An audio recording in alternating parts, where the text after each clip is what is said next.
Welcome, everyone. Welcome to Engineered Gene Drives, State of the Research, a webinar series brought to you by the GeneConvene Global Collaborative. I'm glad you could join us today. My name's Dave Obrochta. I, along with my colleague Hector Kamada, will be hosting and moderating this series. Before your speaker, Mike Smanski, begins this seminar, I'd like to tell you a little bit about the GeneConvene Global Collaborative and make a few remarks about this and upcoming webinar series. The GeneConvene Global Collaborative is, well, let me begin by saying the Foundation for the National Institutes of Health, where I'm sitting at the moment, has been involved in the vector-borne disease space for many years. The GeneConvene Global Collaborative represents a new phase in that involvement, in which we are expanding in some new directions while retaining our overall interest in advancing best practices and informed decision-making for the development of genetic biocontrol technologies to improve public health. The GeneConvene Global Collaborative works to advance for safe, ethical, and rigorous exploration of gene drive and other genetic biocontrol technologies. It does this by trying to anticipate emerging issues and to facilitate the development of guidance and best practices through consensus building. GeneConvene also seeks to offer accurate information, advice, technical support for the purposes of fostering responsible approaches to research and governance of gene drive and other genetic biocontrol technologies. This webinar series is actually part of that effort. So I encourage you to learn more about the GeneConvene Global Collaborative by visiting fnih.org/GeneConvene.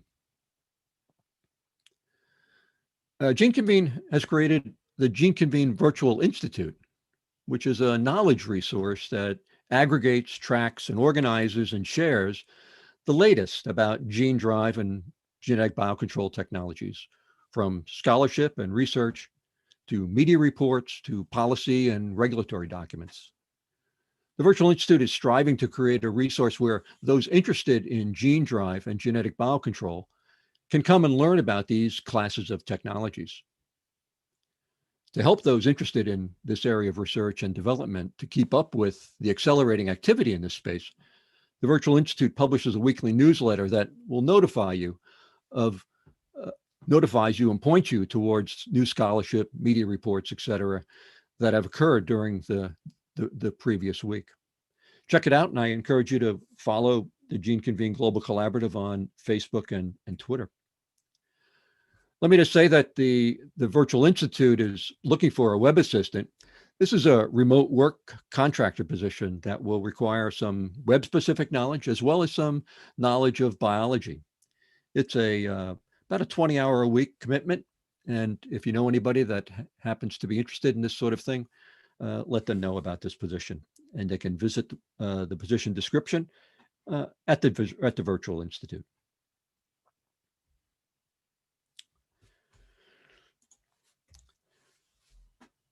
Let me just say something about this webinar series.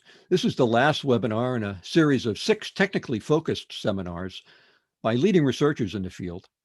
We intend to pick up on this technical theme next year. While this series has given us great insights into the state of the science, there's lots of other research to explore, and we intend to do that in the near future. The webinar series, the GeneConvene webinar series, will in fact continue next week, but in a new theme. And the new theme will be on regulatory and policy considerations. And this is the lineup of 5 weeks of talks. It'll be a little different than this previous series. And we'll have 2 speakers per week covering a range of topics. And we encourage you to register and join us for these webinars. And again, you can go to the Virtual Institute to get more information about this webinar series. And finally here, before I introduce our speaker, let me just tell you a little bit about how this webinar will run. Let me say that if you have any technical issues during the webinar, Tara and Deetria from our FNIH Events staff is monitoring this email address, events@fnih.org, and you can communicate directly with them if you are having any problems. So Dr. Smanski's presentation is scheduled to be roughly 50 minutes once you get started. We'll take questions using the chat function in the Zoom platform that you're currently on. I encourage you to ask questions, and I encourage you to ask questions as they come to you. You can chat those in at any time. We won't take them as they come in. We'll take them at the end of the presentation, but certainly if you have questions at any point during the seminar that you'd like to revisit and have a question addressed at the end of the seminar, please chat those in right as they occur to you. This whole webinar today will last approximately 90 minutes. If there's any remaining questions, we can handle those offline. We're going to be recording this presentation. And again, this recorded presentation, as the previous 5, will be posted on the GeneConvene Global Collaborative. Great. So now I have the pleasure of introducing today's speaker, Dr. Michael Smanski from the University of Minnesota. Mike is a McKnight Land Grant Professor in the Department of Biochemistry, Molecular Biology, and Biophysics, and has very broad interests in synthetic biology and the reprogramming of living systems for applications in medicine, agriculture, and the environment. You're going to hear about Mike's work in the genetic biocontrol space today, but I just wanted to point out, make you aware of some other work that he's also doing. An area of Mike's research that you're not likely to hear much about today is his interest in using synthetic biology approaches to discover new natural products that many organisms have the potential to synthesize, but do not under normal, typical cultivation conditions that are found in the laboratory. And just to give you an example, Mike and his colleagues have been able to produce a neuroprotective agent. It's called cerevisiae acid, found in fetal calf serum at very, very low concentrations by tapping into a related biosynthetic pathway in a species of streptomyces that enabled Mike and his team to produce large quantities of an intermediate that could then be chemically modified through a few steps to produce cerevisiae acid. So Mike is a far-ranging thinker, and he's coming up with some creative and interesting ideas in multiple scientific domains, including genetic biocontrol space, which you'll hear about now. So hi, Mike. Good morning in Minneapolis. Can you hear me? Good morning, Dave. I can hear you. Okay, if you're ready to go, I'm going to, okay. Your screen is up with an ice climber, maybe you. Oh, and I no, can hear that's you actually just, my wife. Okay, and I can hear you just fine. Can you see the first slide of the And I can talk see now? I can see the first slide. You're good to go, and I'm going to mute myself and let you take it away. So welcome, Mike, and thanks again for joining us. All right. Well, thank you, David, for the introduction, and thank you for all of you in the audience for joining this morning. I also wanted to thank FNIH for mobilizing this GeneConvene Virtual Institute and the seminar series.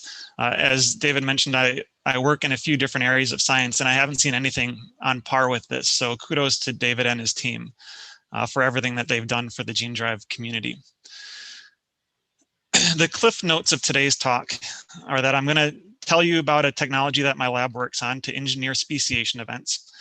I'm going to tell you how that technology can be used as a type of gene drive, also how it can be used as a type of sterile insect release.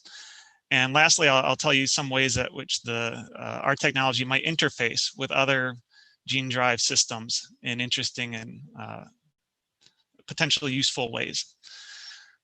To start with, though, I want to say, I talk about engineering speciation events. I was surprised when I got into this field that there's over 24 definitions of species. The definition that I'm using for this talk is called the biological species concept. And this is the definition that most of you would have, and actually, sorry, let me turn off my video real quick. Most of you would have become familiar with this definition in high school biology class. It has to do with mating compatibilities between populations of organisms. So if individuals from 2 different populations can mate to produce fertile and viable offspring, those populations are considered to be part of the same species. However, if they can mate to produce offspring that are either inviable or infertile, like donkeys and horses reproducing to make mules, those are considered separate species. So speciation has occurred billions of times on this planet. There's roughly 9 million species of higher eukaryotes, in existence today on Earth, and that doesn't include all of the many more species of microorganisms. And the mechanisms by which new species group form can fall into one of two buckets. The first of these are called prezygotic mechanisms of speciation. A prezygotic barrier is anything that would prevent sperm from one population from meeting the eggs of another population. So these can be large physical or geographical events. For example, a mountain range rising up between two subpopulations of fish. They could be behavioral events. For example, one group starting to mate during the night and another group starting to mate during the day. The second large bin of speciation events are called postzygotic barriers. These can come from genetic or cytoplasmic incompatibilities between the sperm and egg, such that even if sperm and egg meet, the resulting zygote is going to be inviable or sterile. And it's a postzygotic barrier, postzygotic speciation event that our lab has set out to engineer. Now, the mechanism that these postzygotic incompatibilities are thought to arise in nature was coined in the early 1900s by two evolutionary biologists, Dobzhansky-Muller, and today they're called Dobzhansky-Muller incompatibilities. So you can imagine, as illustrated in this diagram on the slide, that an ancestral population breaks apart into two non-mixing subpopulations. Now, with some frequency, you're going to have alleles mutate and go to fixation. So what we're showing in the slide is that there's this gene A mutating to a little a, and through random chance, that little a allele goes to fixation in the top population. If the same thing happens in the bottom isolated population, gene B mutating to little allele B and going to fixation, any synthetic incompatibility between those little allele A and little allele B would amount to a speciation event, such that any hybrids forming now between these two, between members of these two populations would be inviable. That's essentially what we want to engineer. And there's a lot of ways you could imagine engineering a system like that, particularly if you had access to both branches, both subpopulations.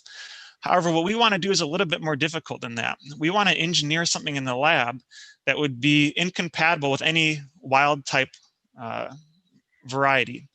And that means we only have access to one branch of these pathways, and we need to engineer both parts of the system in only one branch.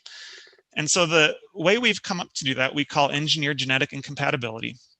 And the simplest way to define it using genetic terms is that our system pairs a haplosufficient lethal gene, haplosufficient meaning it can exert its function when only a single copy is present in the cell or the organism, with a haploinsufficient resistance gene.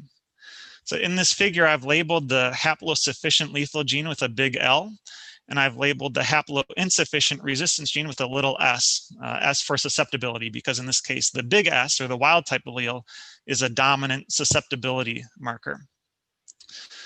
Our engineered genetic incompatibility lines are homozygous for both components. So they can express this haplosufficient lethal allele. Whoops. And but since they have two copies of the resistance gene, they're not susceptible to any lethal effect. They can mate with each other and have offspring with normal fitness and fecundity.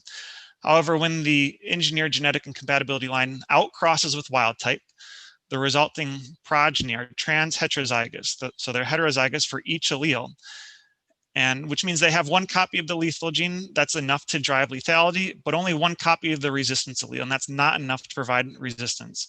So 100% of the progeny from that hybrid mating would be inviable. Mechanistically, the way that we engineer this is using a new set of tools called Programmable Transcription Activators. Now, programmable transcription activators can be engineered using a bunch of different chemistries. So what I'll show you in today's talk are using dead Cas9 activators. You could equally replace those activators with zinc finger activators or TAL activators to achieve the same engineering outcome. The dead Cas9 activators that we use are a repurposing of the CRISPR-Cas nuclease system, wherein the Cas9 nuclease bears a few point mutations that renders it catalytically inactive. So this nuclease, which normally functions to cut double-stranded DNA, can no longer cut DNA, but it'll still be guided to anywhere in the genome that we direct it using a single guide RNA.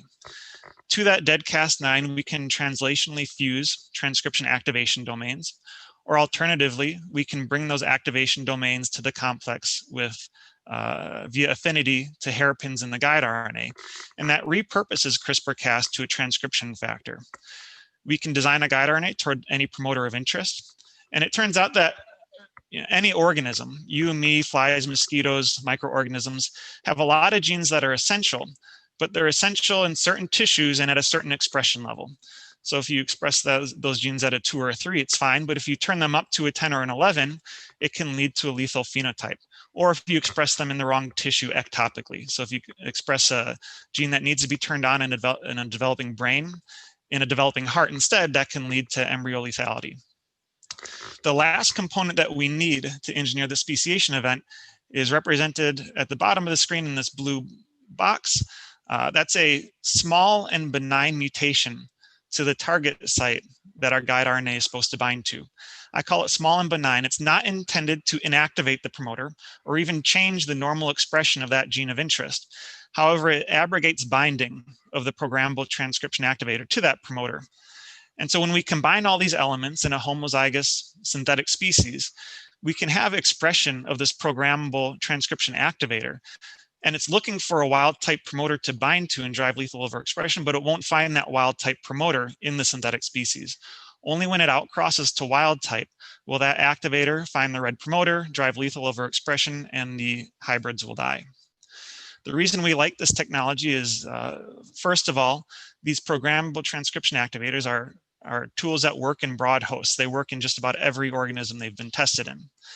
Secondly, every organism has genes that are lethal when over or topically expressed, and many of these genes. And so we think that using this technology, we can engineer an arbitrary number of synthetic species for a target organism that would be incompatible with each other and incompatible with the wild type.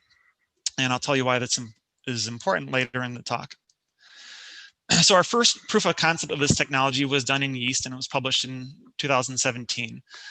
This slide is showing a number of mating events that we performed. We chose yeast because it was the simplest sexually reproducing organism we could get our hands on.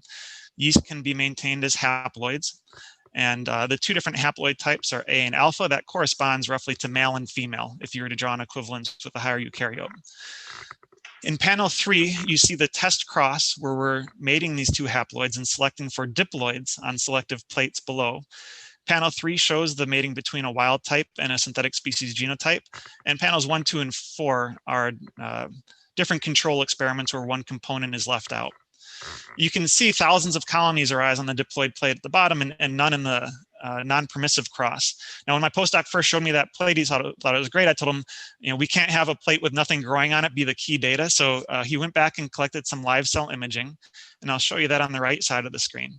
So when he went back, he put a GFP in one haplotype and an RFP in the other type. And so for a permissive mating, this is what a diploid cell of yeast looks like as it grows and divides on a plate. You see these yellow cells in the middle that are forming a microcolony. And if we let that go long enough, those will eventually fill the screen. On the bottom is the same experiment using our synthetic species mated with the wild type. And I should say our lethal overexpression gene in this case was the gene actin, which encodes a cytoskeletal component. And so these hybrids are overproducing that cytoskeletal component, and they blow up like water balloons, and eventually, almost in synchrony, they all explode. And so this result was important because, one, it demonstrates that we did form diploids.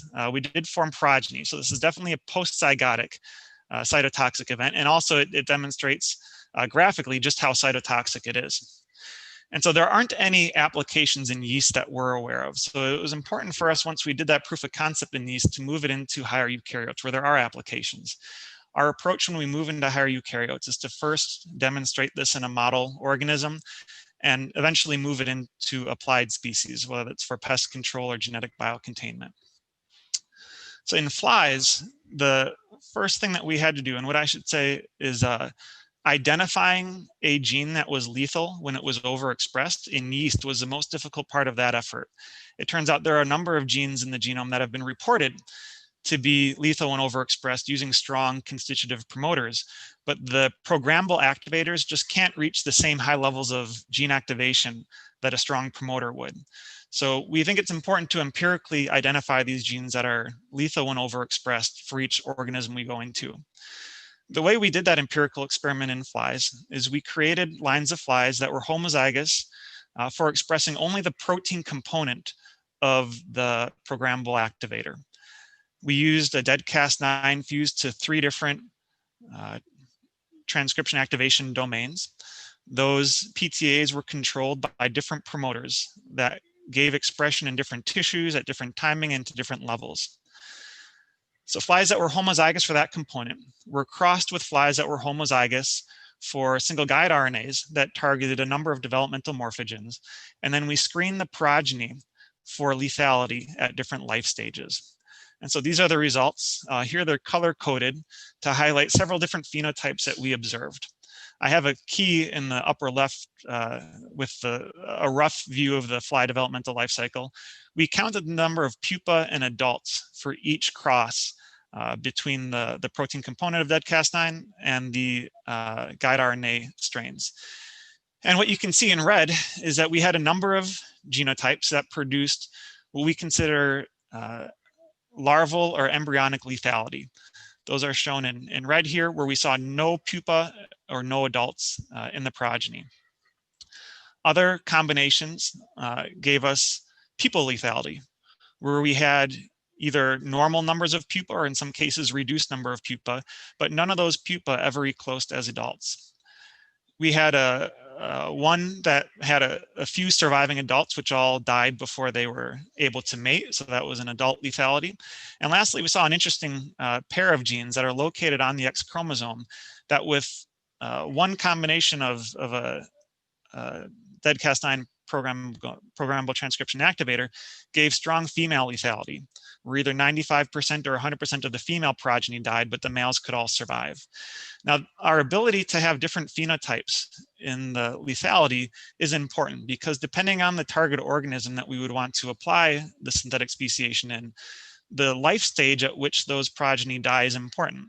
For example, for an organism like mosquitoes, where there are density-dependent mortality rates at the larval stages, you might not want to kill the progeny too early. It would be better to let the hybrid progeny live through the larval stages where they can compete with wild-type larvae and lead to decreased survival of those larvae, and then the hybrids would die at the pupal stage.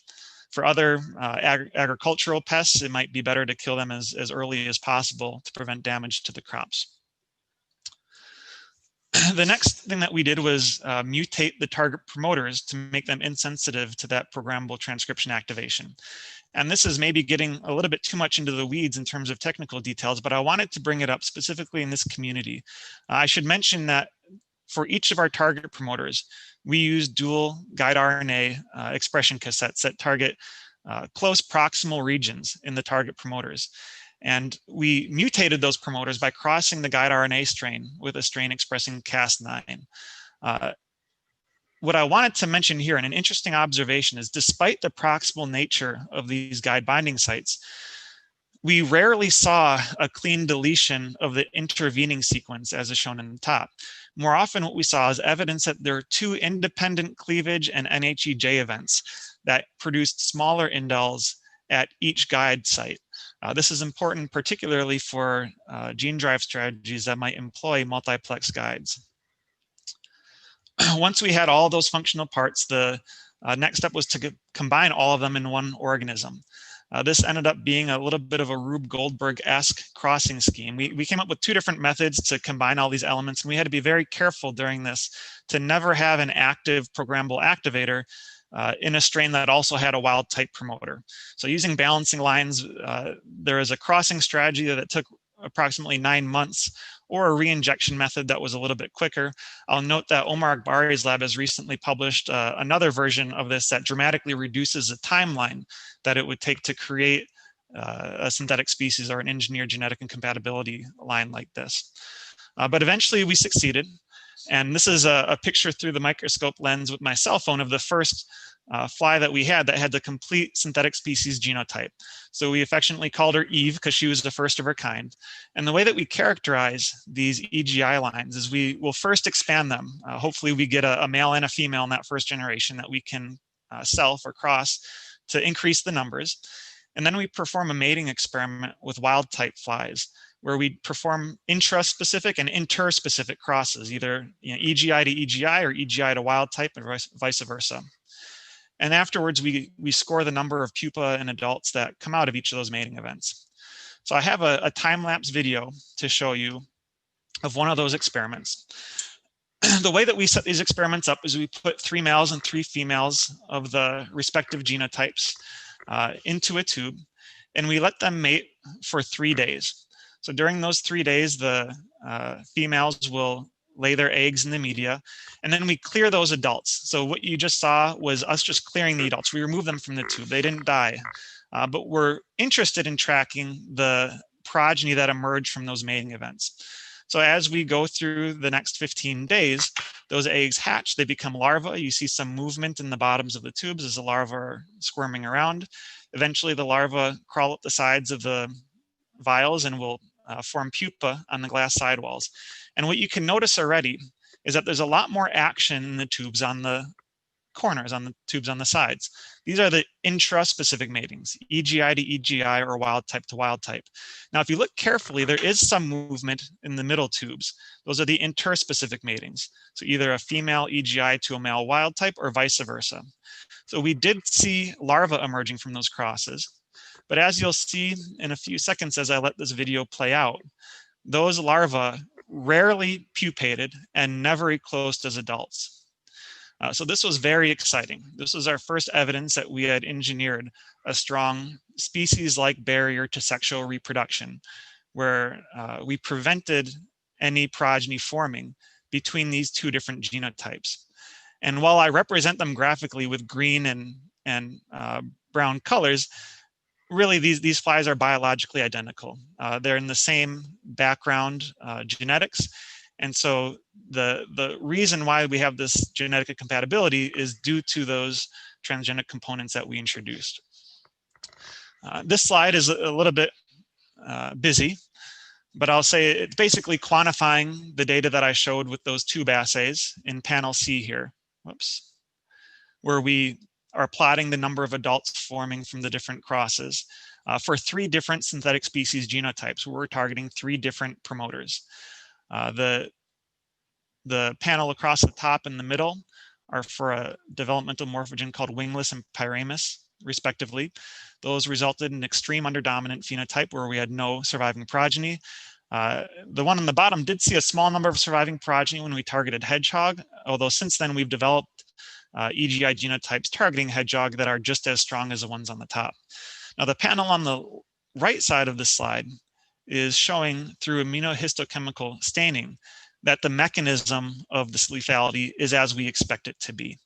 We're getting either overexpression in the case of wingless or ectopic expression in the case of pyramus and hedgehog to drive expression of signaling pathways in tissues that they ought not to be expressed in.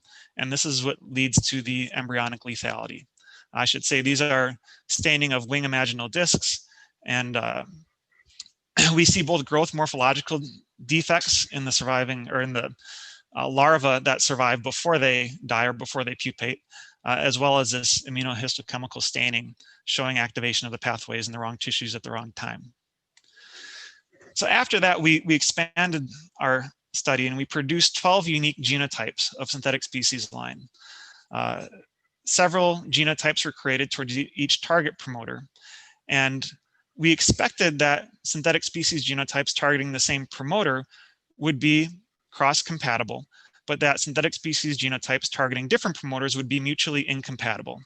And so this data here is showing an all-by-all crossing experiment that took about 60 consecutive days. There's a tremendous amount of staging involved just in producing the required numbers of virgin females for every genotype to mate it with every other type of male. And so what we see here is we're plotting the number of adult offspring from each cross. And the boxed regions across the diagonal are where we expected to have surviving adults. Outside of that, we expected to have inviable crosses, and that's largely what we saw. I've simplified this, showing our best of each genotype on the right, a little cross compatibility. It's called an orthogonality plot, where we can get complete incompatibility, mutual incompatibility between genetic incompatibility strains that target different genes. A few of them didn't work. I'll notice these ones with a superscript B next to them. After this experiment was complete, we found low levels of balancer chromosomes in those populations, which indicated they weren't genotypically pure at the time. We since have purified those and showed that those two genotypes were in fact completely incompatible with wild type as well. And so as engineers, after proving that this technique works in principle, our next goal was to figure out how can we break it. So we pay a lot of attention to what are the different failure modes or escape mechanisms for engineered genetic incompatibility. And here are 4 pictured on the slide. So an easy one to imagine. I'll say that we haven't observed any of these in flies yet. We observed the second one I'll tell you about in yeast, but several of these are easy to imagine just with thought experiments. So the first type of failure mode or genetic escape would be if you had silencing or inactivation of our programmable transcription activator. If one or both of those alleles were silenced and remained silenced in the hybrids, and there's nothing to drive lethal overexpression, and the hybrids would survive. Second is promoter conversion. This one surprised us a little bit in that all of the surviving colonies we saw in the yeast experiment, which we expected to inherit one copy of the wild type promoter and one copy of the mutated promoter, the surviving colonies had 2 copies of the mutated promoter. And that suggested a very early promoter conversion event occurred. And in fact, we quantified this, and it happened more frequently than one would expect. So we think that the DEDCAS9 activator might actually accelerate the frequency of promoter conversion. The third mechanism of resistance would be if there's sufficient sequence diversity in wild type populations such that the binding site for our DEDCAS9 activator is mutated in a large proportion of the wild type insects. And lastly, and this is a failure mode of any genetic biocontrol, if there's a way for wild type insects to somehow recognize the engineered varieties and just choose not to mate with them, that would stop a genetic biotechnology in its tracks.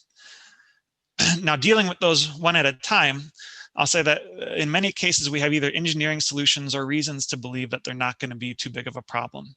So the engineering solution to a programmable transcription activator silencing is to simply take an essential gene elsewhere in the genome that's not related to the EGI genotype, remove its promoter, and replace its promoter with one that requires the presence of that programmable activator for normal expression.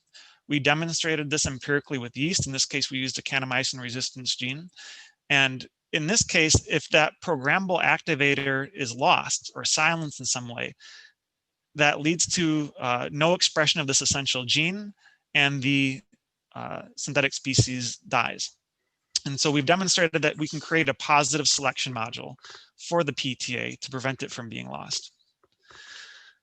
For the problem of promoter conversion, we saw this was the most frequent escape mechanism that we saw in yeast. It happened with a frequency of about 1 in 1,000. And one design feature that could be used to minimize the impact of this is just to have the components expressed later on in embryonic development. If promoter conversion occurred at the 1-cell state, then all of the cells in the resulting progeny would have that promoter conversion, and that would be a resistant genotype. I mentioned that this is accelerated by the presence of the DEDCAS9 activator. And we think that if we just waited until the 100 or 1,000 cell stage before we express the components, even if you have promoter conversion in 1/100th of the cells of a blastocyst, that's unlikely to lead to a viable offspring. And so likely the timing of expression could help mitigate the impacts of promoter conversion. To deal with natural sequence diversity, we believe that prior to any application of EGI in a target species, you would have to perform a large-scale population genetics assay to quantify where are the conserved and where are the diverse or variant nucleotides in a promoter of interest. And so this slide is highlighting with an agricultural pest, spotted wing Drosophila, some work that we've already done just as a analogy to how this would work in an applied organism. We went out to 2 different field sites in Minnesota and collected probably close to 5,000 individual flies over 2 different seasons and multiple times throughout the season. And in each time point, we would pool together the insects collected from that field, PCR amplify each of our target promoters, perform amplicon sequencing on a next-gen sequencing platform, and quantify the frequency of single nucleotide polymorphisms all throughout that promoter. And what I can say is that in this organism, at least, for each target promoter, we can identify regions of the promoters that are large enough and have PAM sites large enough to be targeted with the programmable transcription activator and sufficiently conserved that we expect it to lead to an effective genetic control application. Now, regarding those previous 2 mechanisms of escape, which both had to do with sequences in the promoter region, we have reason to believe that those promoter sequence mutations or resistance mechanisms aren't likely to impact control efforts anyhow. And that comes from some simulation modeling that we performed using a model that's essentially the same as Christopher Dye's 1981 simulation model. We modified the model a little bit to allow us to introduce genotypes to each agent in the model. And when I first ran some simulations looking at the frequency of promoter conversion, my intention was to see how low does that frequency need to get before we have an effective biocontrol. I was surprised to see that the biocontrol was still effective at our starting concentration or frequency of 1 in 1,000. And I was even more surprised to see that the models showed that the genetic biocontrol could work even as we increased the frequency up to 1 in 10.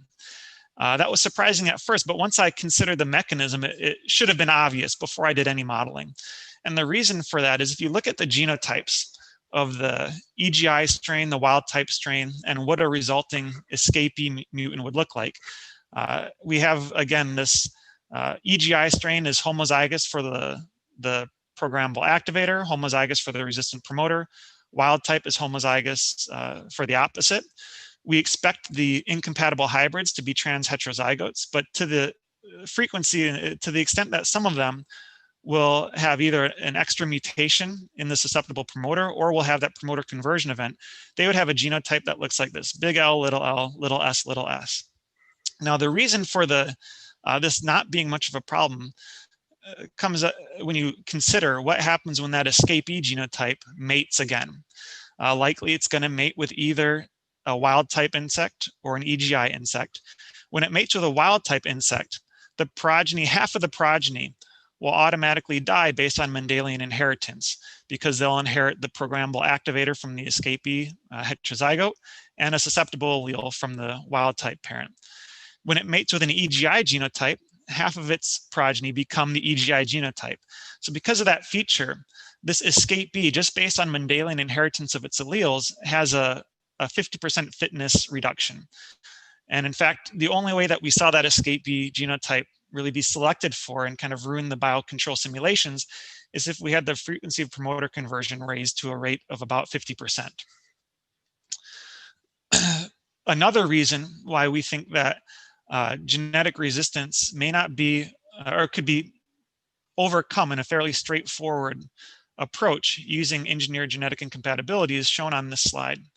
Now, in the upper right, I just have a smaller version of the data that I shared earlier that demonstrated our ability to engineer multiple mutually incompatible EGI genotypes that were incompatible with each other and with wild type.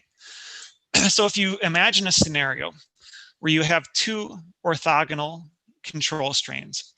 In purple here are some wild type mosquitoes, and in green is the first control strain. And let's imagine, and I'll say that I'll go over the possible routes of application of EGI later in the talk. But if we release just males, most of the resulting progeny, when those males compete with wild type males and inseminate female mosquitoes, most of those progenies would be inviable and would die. To the extent that some of those progenies survive, and we call them escapee genotypes, half of the genetic material in an escapee was inherited from the release agent that we released. As long as we guarantee that that release agent has an allele that would make it susceptible to the next round of release, we guarantee that those escapees are going to be susceptible to the next round of biocontrol. Likewise, any escapee from the second round of release would reintroduce a susceptible allele for that first genetic biocontrol strain. And so with an iterative release of 2 different biocontrol strains, you can mitigate the impact of evolved genetic resistance. This is a phenomenon that was popular in the 1970s and 80s called negatively correlated cross resistance. This was kind of the golden fleece in the area of herbicide and pesticide application, where the thought was, can we find 2 different pesticides or herbicides where genetic resistance to one of them would automatically confer susceptibility to the other one? And it never really materialized using chemical pesticides and herbicides, or antibiotics for that matter, in part because chemical agents don't have that added function of introducing genetic material to the strain that becomes resistant. Because genetic biocontrol does, we have this opportunity to engineer negatively correlated cross resistance. Now, the last escape mechanism that I mentioned was assortative mating. As I mentioned, this can kind of stop any genetic biocontrol technology in its tracks if the wild type organisms adapt the ability to distinguish wild type from engineered and just not mate with engineered. That would prevent the crosses that need to happen from happening.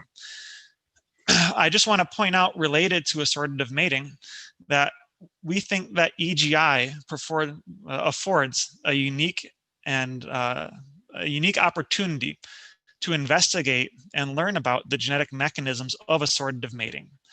And this comes because if you have a co-culture of EGI insects and wild type insects, it's going to function as a threshold dependent gene drive, where it's a bistable system. And basically, whichever genotype has a foothold, whichever genotype is present in greater abundance, is going to go quickly to fixation, while the other genotype is going to go to elimination. This is a picture of what would happen on what we call ecological timescales. And you can imagine it's like this hiker walking along a ridgeline in New Hampshire. If they start falling down one side of that ridge, they're going to fall all the way down to the valley below.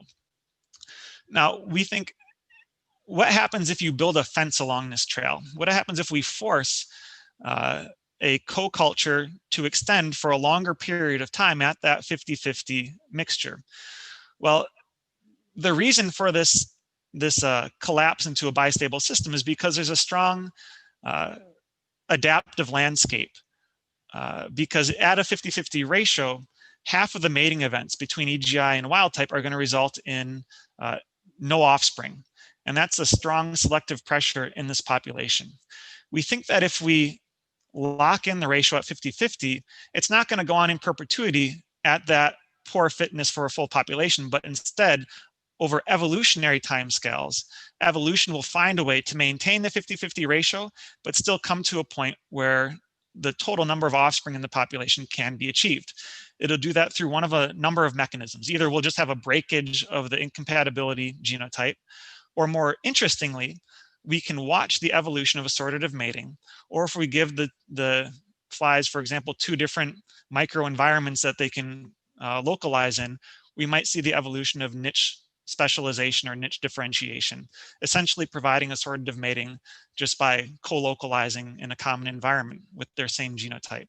And so we have experiments ongoing now to try to detect and measure this evolution selection for assortative mating phenotypes. So with the remaining minutes in this talk, I'm going to describe different ways in which EGI might interface with vector control efforts. The first is that EGI is an example of extreme underdominance, and like other underdominance examples, it can function as a threshold-dependent replacement drive. Now, unlike the threshold-independent homing Cas9-based drives that you've heard about in many other talks in the seminar series, a replacement drive based on underdominance would require a fairly large initial release or repeated releases to achieve a frequency of the EGI organisms in the population that's at or above 50%. Now, the advantage to these types of drives is that they're more easily reversible and spatially limited. I'll say that we've done some modeling and we've just started to do some experimenting. We have several dozen strains available to do this test on, but here I'm showing data just for the first one, where in a co-culture laboratory cage experiment, we see that the threshold is larger than the 50% expected.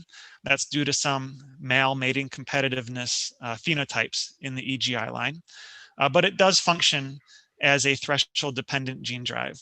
And again, Omar Akbari in his recent publication has also demonstrated that the EGI genotypes can function as a threshold dependent drive with a threshold that's dependent genotype to genotype. One of the advantages that I want to highlight to EGI versus other underdominant mechanisms is that because these are an example of extreme underdominance, where the hybrids have zero viability, but at least in principle, the EGI genotype has equal fitness and fecundity based on Mendelian inheritance to wild type insects. That means that there's no opportunity for chromosomal recombination between an engineered EGI line and a wild type line. So potentially EGI lines could be used to spread a trait of interest through a population that has multiple genes contributing to that trait across the genome. The linkage, in other words, of the trait to be transferred to the locus of the drive element is essentially an entire genome. Anywhere in the genome, that linkage would be transferred with equal efficiency.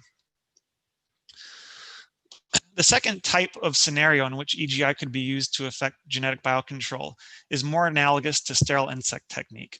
Now, this audience is well aware of sterile insect technique. I like to consider it the most successful pest control application in history because it's been demonstrated to eradicate pest organisms from an entire continent. The shortcomings to sterile insect technique are that the gamma radiation event is a batch-to-batch requirement, and there can be batch-to-batch variations in the efficacy of sterilization. Secondly, for many insect species, the lethal dose of radiation is sufficiently close to the sterilizing dose of radiation that it can be difficult to create sterile insects that aren't also very unfit for mating once released. If one would release only one sex of an EGI line, it would function essentially as a sterile release technology. The way we envision this happening is by adding in a second genetic locus to afford automated sex selection based on some inducible promoter system. So here I'm showing the classical tetracycline inducible sex sorting cassette, which has been demonstrated by Elfie and Max Scott and others in a variety of insect species. And if one combines this genetic sex sorting cassette with an EGI genotype, you have a scenario where you have males and females of the EGI genotype shown here in green that in the presence of tetracycline can be reared and mass produced. In the absence of tetracycline, only males are produced, only males are viable, and all of those males are incompatible with wild type females. So we've demonstrated in unpublished work that this works in principle. Here you're seeing an X-linked female lethal construct that's marked with a green fluorescent protein reporter, and our EGI genotype that's marked with a red eye phenotype. And we were able to combine those two traits and have what we call a SIMS line for self-sorting incompatible male system.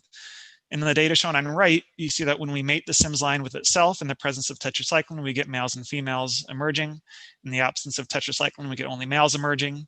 And when we cross those males to wild type females, we saw no progeny. Now, the initial SIMS line did show a substantial male mating competitiveness phenotype, in that it just frankly wasn't very competitive when it had to compete with a wild type male.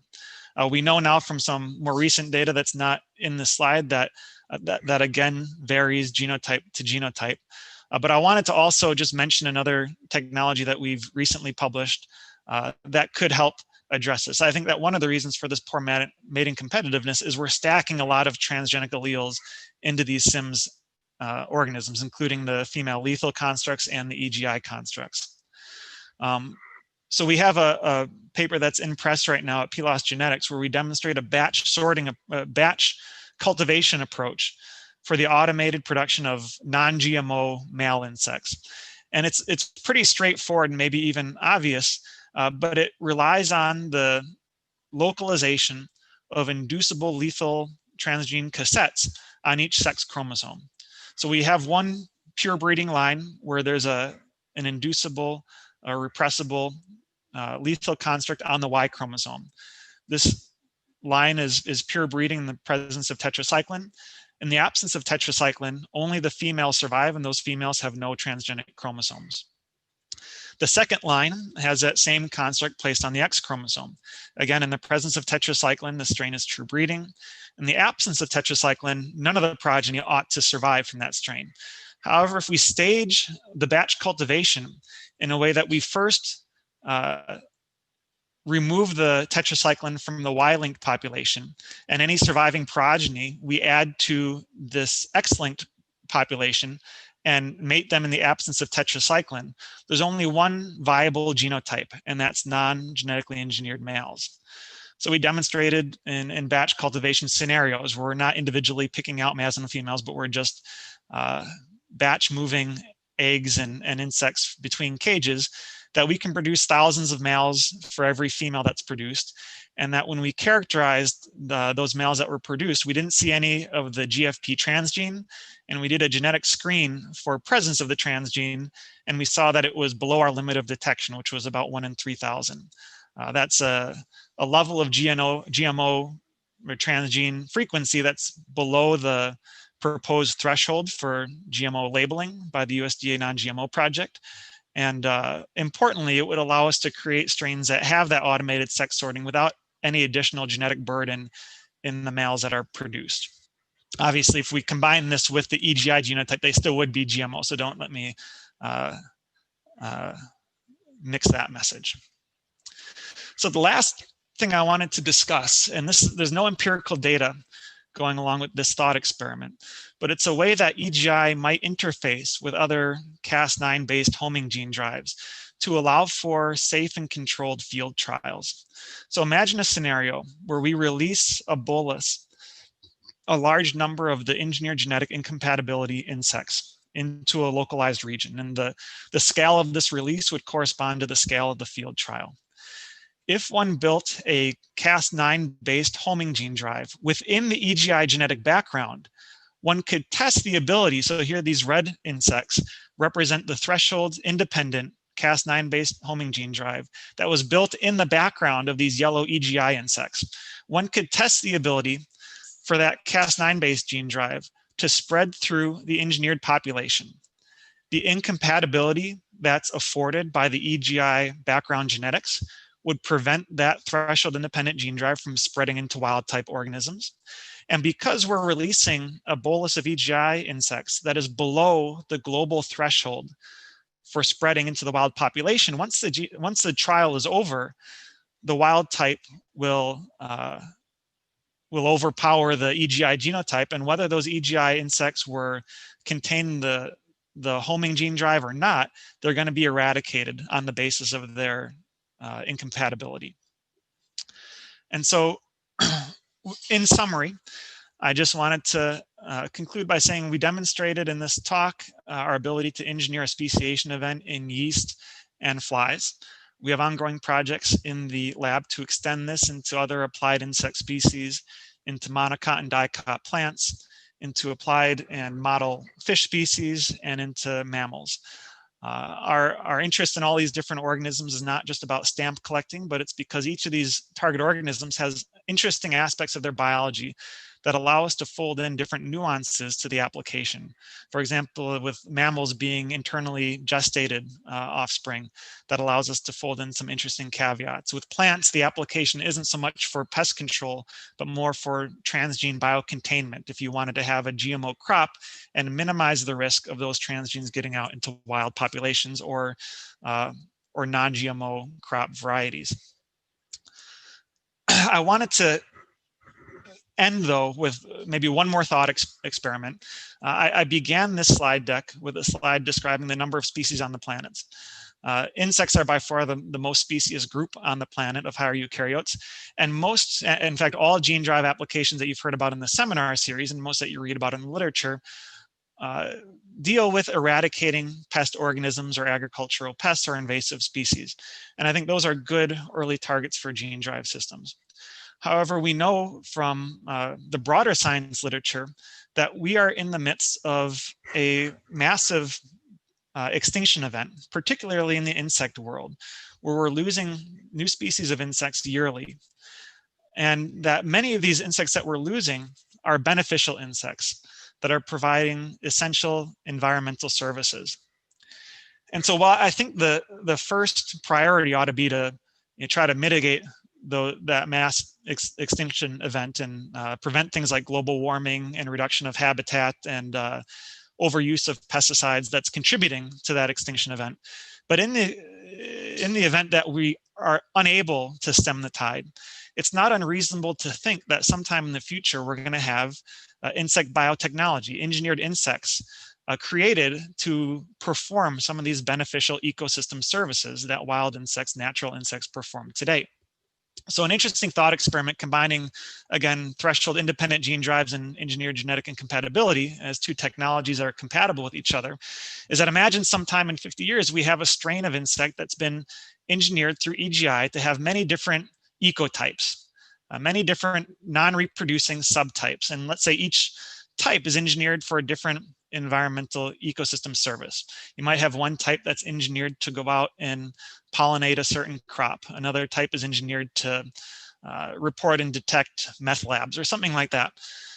Threshold independent gene drives could be used to essentially drive a software update through one of those types. And the engineered genetic incompatibility, the speciation event, provides the genetic firewalls that prevent that software update from spreading into other engineered genotypes or wild organisms.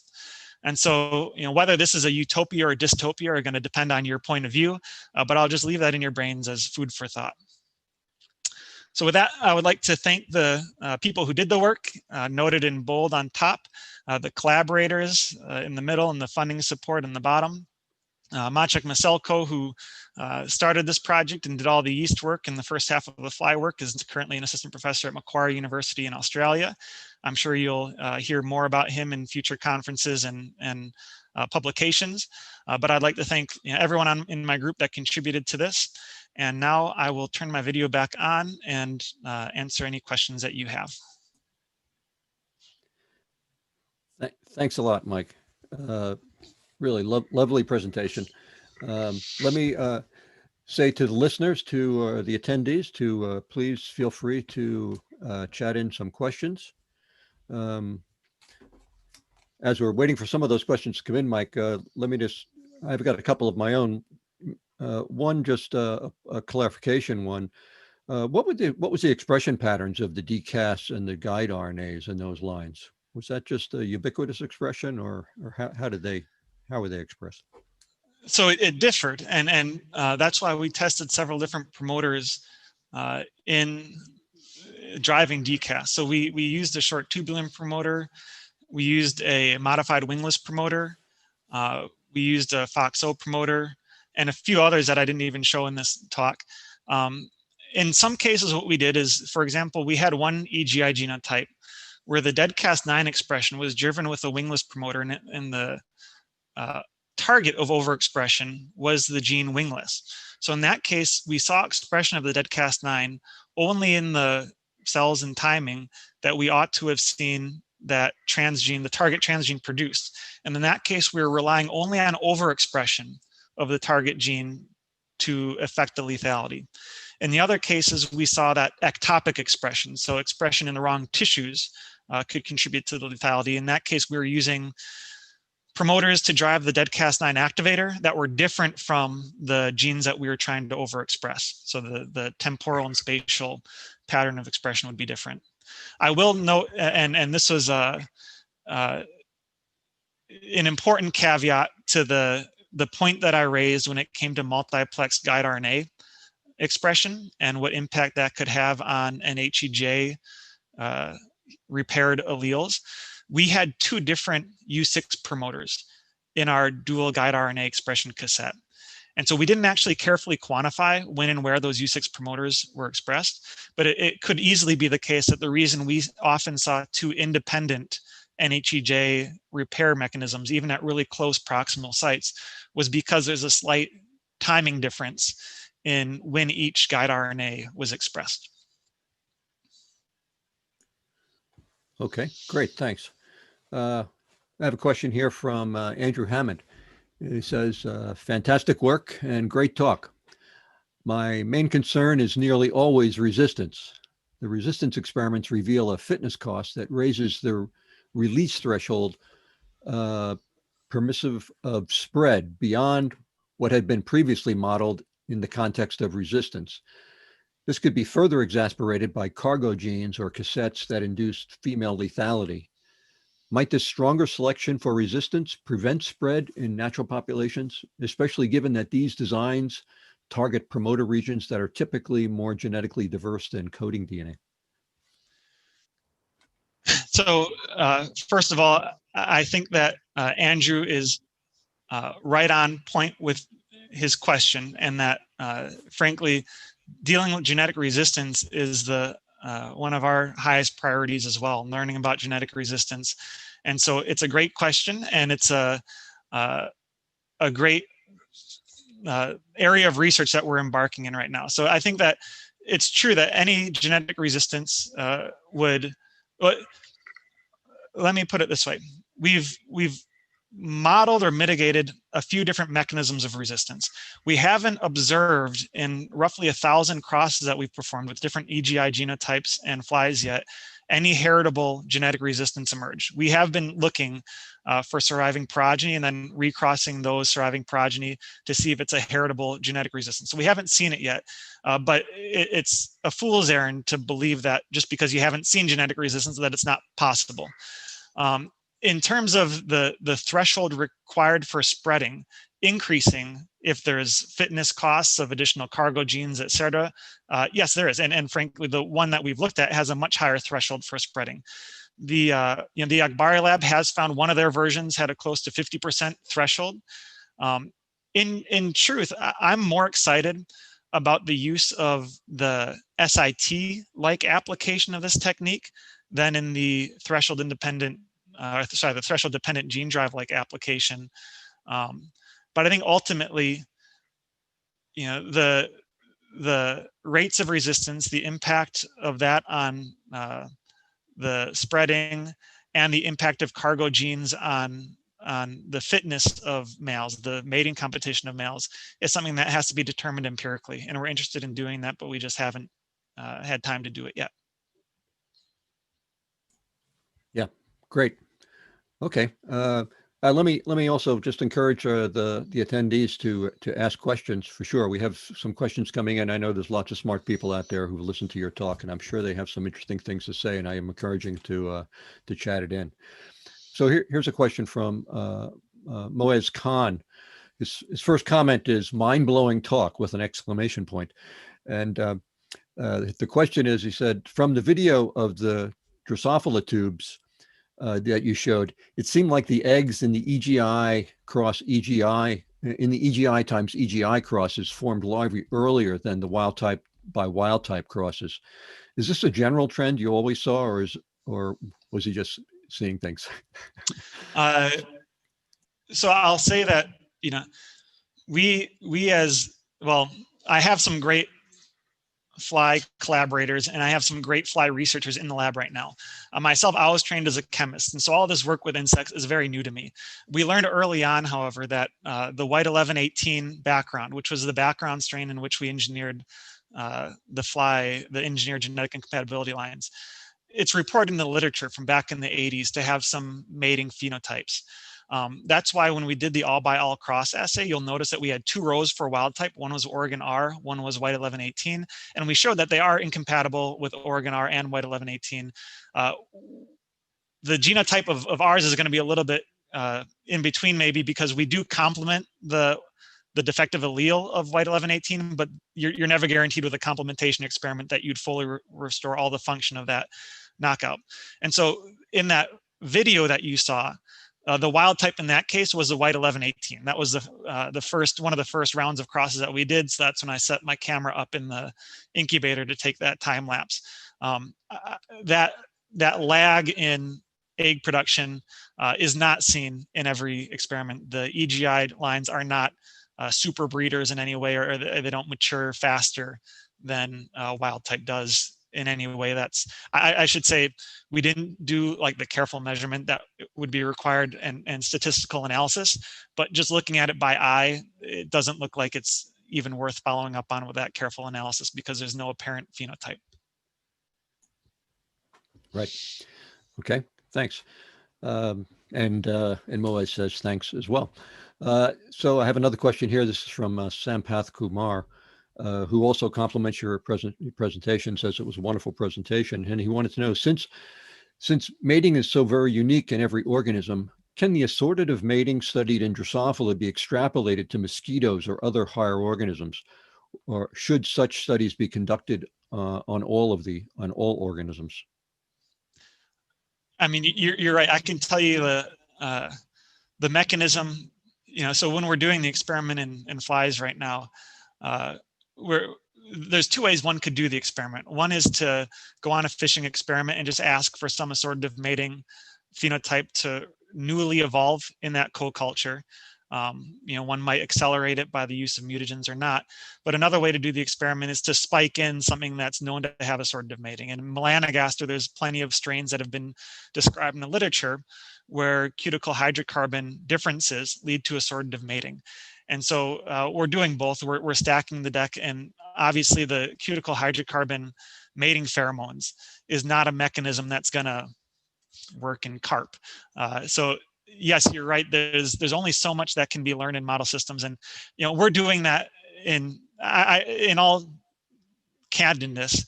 Those experiments are more based in the basic science and just trying to learn more about the interplay of prezygotic and postzygotic speciation mechanisms in a model organism, to the extent that the details of those mechanisms will apply to other organisms. That's not likely to be the case.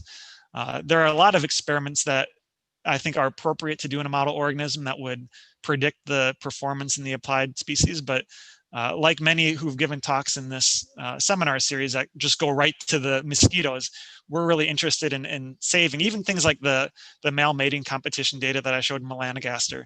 Other groups have shown, including companies, that things like male mating competitiveness and the genetic burden that a transgene cassette has on the organism that hosts it can be tuned with like really slight genetic context impacts. So where that transgene landed in the chromosome, or the sequence of the promoter. If you can tune the strength of the promoter ribosome binding site to afford different levels of gene expression, that tunability makes me think that those experiments are actually better saved for the applied control agent, and that level of optimization is best saved for the applied organism, because you could optimize it in the model system and it doesn't really predict how you're going to do it in the applied organism anyways. Yep. Okay. Thanks. So again, let me encourage folks, if you have questions, please chat them in. Mike, you did mention carp, and I do know you have some involvement in some fish projects there, and I just wondered if you might mention a little bit about that.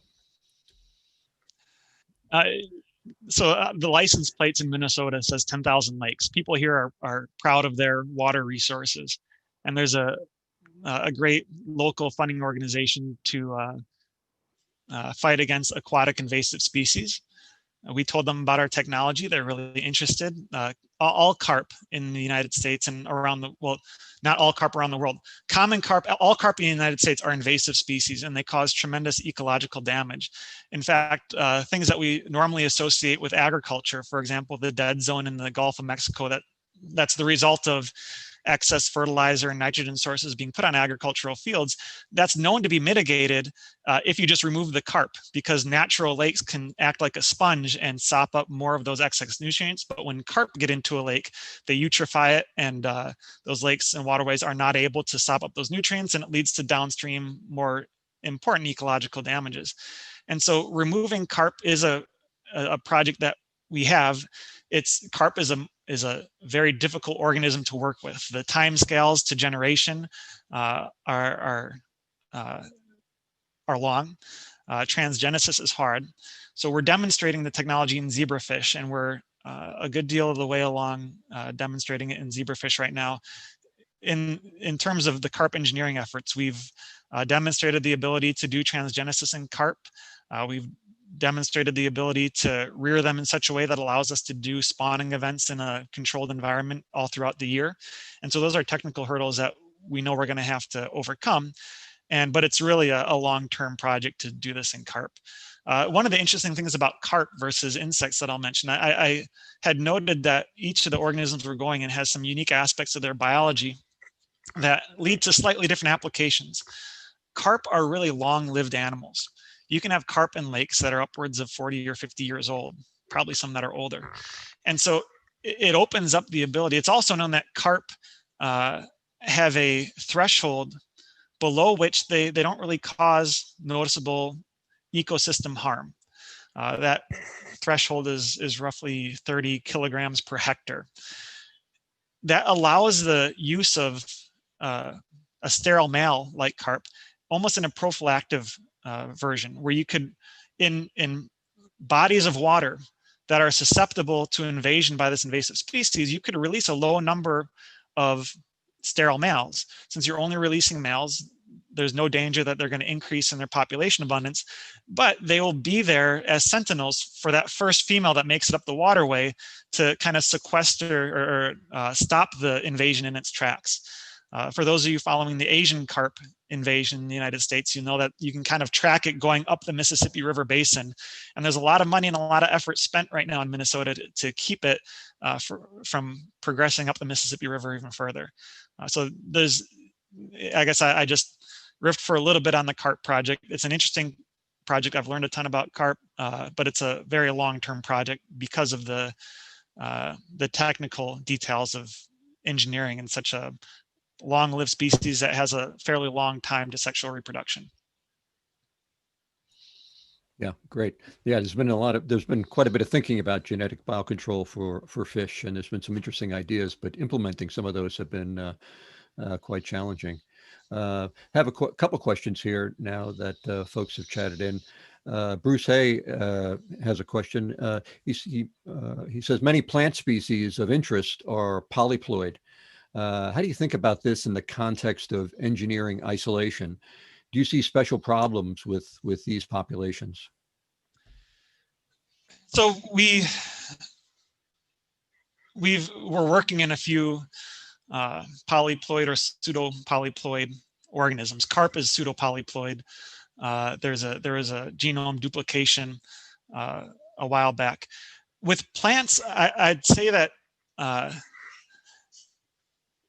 in a polyploid plant species, in theory, the incompatibility works the same way. Now, you may just need to do a little bit more engineering steps to make sure that the homozygote is you have enough of the copies of the chromosome mutated, and tracking in polyploid plants, tracking whether something is a homozygote or a heterozygote or this weird mixture where there's different copy numbers at different genomic loci is more challenging. The one question that we have still is oftentimes in polyploid organisms, there's sequence diversity at the different onologues, at the different copies of the genes of the different chromosomes. Is driving lethal overexpression from just one of those copies sufficient, or do we need to introduce multiple guides that would target sequence variants on each chromosome? Those are empirical questions that we haven't been able to answer yet. We haven't done any modeling in polyploid organisms, but I'm pretty sure that in principle it would work very similarly to a diploid organism. Although feel free to correct me either in the chat here or through an email later, Bruce, if I'm wrong about that. Great. Okay, I have another question here. This is from Pratima Chanuri. She says, first of all, it says great talk with exclamation point. This might be, and the comment question is this might be a bit vague, but have you observed any genetic or epigenetic changes made to the transgenes as a defense mechanism by the organism's genome, perhaps with the passage of time? We haven't in insects. I mentioned that we've looked for the any heritable resistance in flies and haven't seen it yet. In plants, so transgene silencing is known to be a big headache for crop biotechnology. In plants, we've tested probably close to 24 different versions of these programmable activators. For programmable activator design, there's a huge combinatorial space in which you can design the activator, either by fusing different transactivation domains directly to the dead Cas9, fusing them to an MCP protein, a phage coprotein, and then recruiting them to the stem loops of the guide RNA. People have shown something called a SUNTAG system, where you basically include this epitope tail on the dead Cas9, and then you express your transactivator fused to a single chain variable region of an antibody, and you recruit it to the complex that way.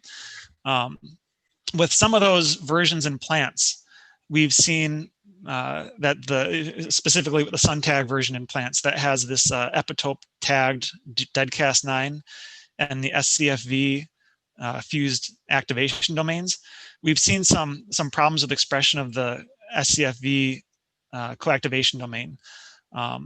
Whether that's due to transgene silencing or whether it's just due to poor solubility, which has also been reported for that type of chimeric molecule in plants, we're not sure. We think it's more to do with solubility.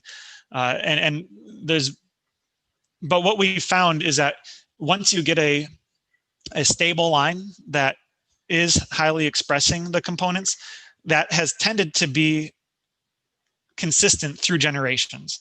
So when we saw any transgene silencing, it kind of happened early after isolating the transgenic plant. But if we had plants that had good expression of the components, the expression stayed the same in every time we looked. So yes, it's a issue we know to be concerned about, and that's one reason why we demonstrated that positive selection for the dead Cas9 activator in yeast, and we will almost definitely do the same in many of these higher eukaryotes. Okay, great. Not seeing any other questions at the moment, Mike, so I think maybe this will be a good time to start wrapping it up. I'd just like for everybody in our who are attending to join me in thanking Mike for really a wonderful presentation, very clear, and the genetics was great and the technology was great. So let me grab back the screen here.